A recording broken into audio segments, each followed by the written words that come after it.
വേറൊരു ലോയർ സ്ത്രീ കഴിഞ്ഞ ദിവസം അബ്ദുൽ ഫത്തയെ കണ്ട ലോയർ സ്ത്രീ അല്ല, വേറൊരു ലോയർ സ്ത്രീ അതുമായിട്ട് അവർ തന്നെ ഫോണിൽ ഇവിടുത്തെ മെയിൻ ഓഫീസിലെ ഫോണിലേക്ക് വിളിച്ചിട്ട് നിമിഷയെ വേണം എന്ന് പറഞ്ഞിട്ട് അവർ തന്നെ വിളിച്ചായിരുന്നു. ഞാൻ പോയി ഫോൺ അറ്റൻഡ് ചെയ്തു.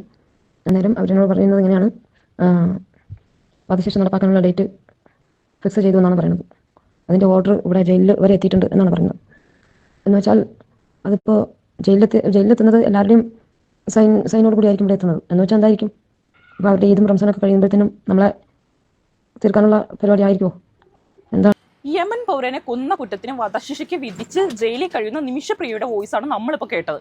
ഇനിയും അധികം കാലതാമസം ഇല്ലാണ്ട് അവരുടെ വധശിക്ഷ നടപ്പിലാക്കും എന്നതിന്റെ ആശങ്കയാണ് അവർ പ്രകടിപ്പിക്കുന്നത്. 2017 കേസിന് ആസ്പദമായിട്ടുള്ള സംഭവങ്ങൾ നടക്കുന്നത്. യമൻ സ്വദേശിയായിട്ടുള്ള തലാൽ എന്ന യുവാവിനെ ഓവർഡോസ് അനസ്തേഷ്യ കുത്തിവെച്ച് കൊലപാതകം നടത്തിയതിനു ശേഷം വെട്ടി കഷ്ണങ്ങളാക്കി വാട്ടർ ടാങ്കിൽ ഒളിപ്പിച്ച കുറ്റത്തിനാണ് നിമിഷപ്രിയയെ വധശിക്ഷയ്ക്ക് വിധിച്ചത്.